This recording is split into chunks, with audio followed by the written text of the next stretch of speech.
Hi everyone, good morning, welcome guys. कैसे हैं आप सभी।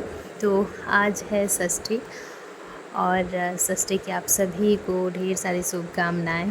जैसे कि आप सभी को पता है कि मैं अभी गांव में हूँ, घर पे हूँ अपने। तो घर पे ना इतने सारे फूल खिले रहते हैं ना। ये अड़हुल का फूल तो हर दिन खिलते रहते हैं। अगर उसकी कली ना तोड़ा जाए ना तो हर दिन बहुत सारे फूल खिले रहते हैं। वहाँ पे तो कमी हो जाती है फूल की, बट अब खुद के घर पे रहते हैं ना तो फिर बहुत सारे फूल रहते हैं। तो फिर से ना मैं आज माता रानी के लिए एक माला बनाई थी। अड़हुल का माला मैंने नहीं बनाया था क्योंकि छोटा माता रानी का जो फ़ोटो है ना वो छोटा है। अगर अड़हुल का बनाऊंगी तो फिर वो पूरा ढक जाएगा, इस वजह से मैंने ये छोटू वाले फूल का मैंने माला बनाया था। पूजा करने के बाद जो है ना नाश्ता वगैरह किया और जैसे परसों मैंने ड्रेसिंग टेबल की सफाई की थी और कल मैंने वार्डरोब की सफाई की थी। तो रूम में दो चीज़ें थी तो दोनों की मैंने सफाई कर दी थी।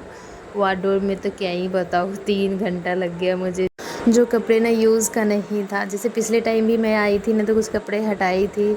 जैसे बाबू के जन्म के पहले का जो भी मेरा सूट वगैरह है ना वो सारे नहीं आते हैं, उसमें कपड़ा भी नहीं है, तो फिर वो सारे सूट मैंने हटा दिए हैं। मेरा वार्डरोब ना पूरा जैसे पूरा भरा था और कल मैंने उसको सफाई की हूँ ना तो समझो आधा हो गए हैं। जो भी सूट पहले की थी वो बिल्कुल भी नहीं आते हैं मुझे। और कुछ कपड़े ना इनकी भी थी, जैसे टी शर्ट वगैरह था तो फिर ये बोल रहे थे कि वो सब नहीं पहनना है, तो वो सारी चीज़ें मैंने हटा दिया था। बहुत क्लीन हो गई है। कुछ साड़ियाँ भी थी जो कि मतलब उसको मुझे नहीं पहनना था, चमचम वाला मेरी शादी की साड़ी थी।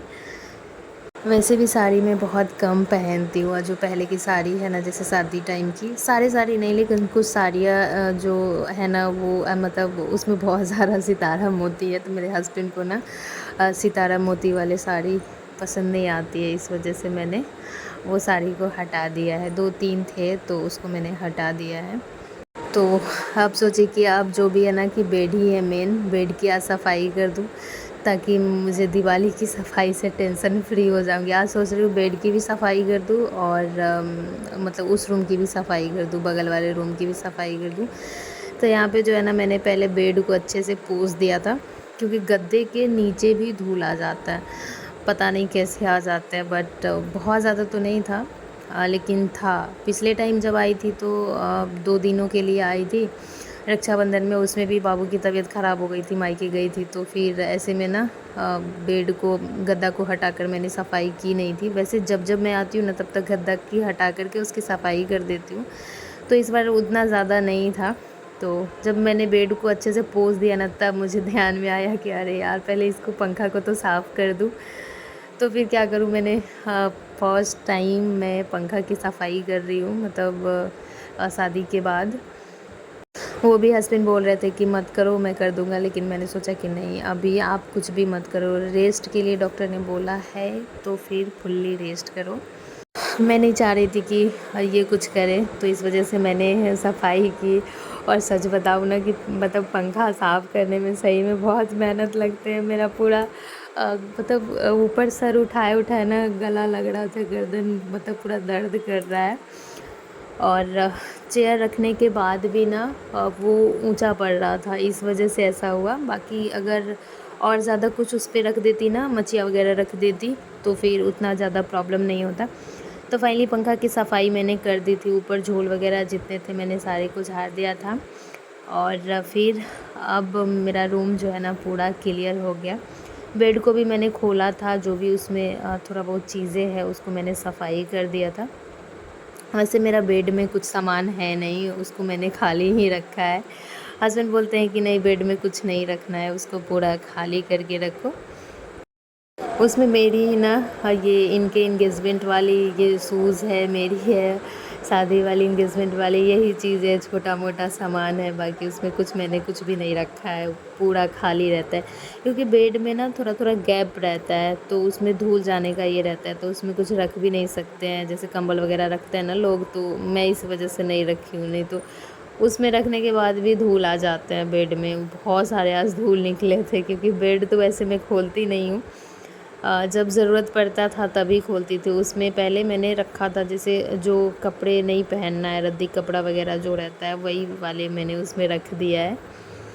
तो फिर बेड की जो है ना सफाई हो गई थी। उसके बाद जो है मैंने यहाँ पे गेट था तो उसको मैंने क्लीन किया, और क्लीन करते करते क्या ही बताऊँ, मेरे हाथ ना वो जो लकड़ी का रहता है ना वो चुभ गए थे मेरे नाखून में।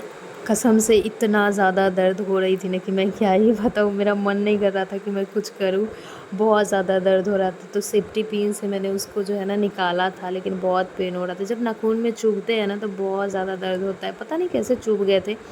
मैं थोड़ा जल्दी जल्दी में थी क्योंकि लंच भी बनाना था, दोपहर का लेट हो जाता। तो उसके बाद जो है ना ये वाली सूट जो है डायरेक्ट शाम की सूट है, मैंने बीच में कुछ भी सूट नहीं किया था, मेरा मन ही नहीं कर रहा था कुछ सूट करने का, इतना ज़्यादा नेल्स दर्द हो रहा था ना कि क्या बताऊँ। तो फिर यहाँ पे जो है ना मैंने आरती की थी। आज मॉर्निंग में ही मैं सोची थी ना कि बेड की सफाई कर दूँगी तो मेरा रूम क्लियर हो जाएगा। उसके बाद जो है ना मैं बगल वाले रूम की भी सफाई कर दूँगी। लेकिन वही चीज़ है, जब आप पहले जो चीज़ से सोच लो ना वो चीज़ तो निश्चित नहीं होती है, क्योंकि इस बार जो बाबू की बर्थडे मनी थी ना तो क्या बताऊँ, पूरा लाइव दिख गए हैं मुझे। तो फिर हस्बैंड तो बोले क्या कि क्या ज़रूरत है एक ही दिन सारा चीज़ करने का, धीरे धीरे करना ना। लेकिन वही चीज़ें हो जाती है ना, जब काम सारा कंप्लीट हो जाता है ना तो फिर मतलब निश्चिंत हो जाती हूँ मैं। तो फिर चलिए यहाँ पे जो है ना मेरी आरती हो गई थी।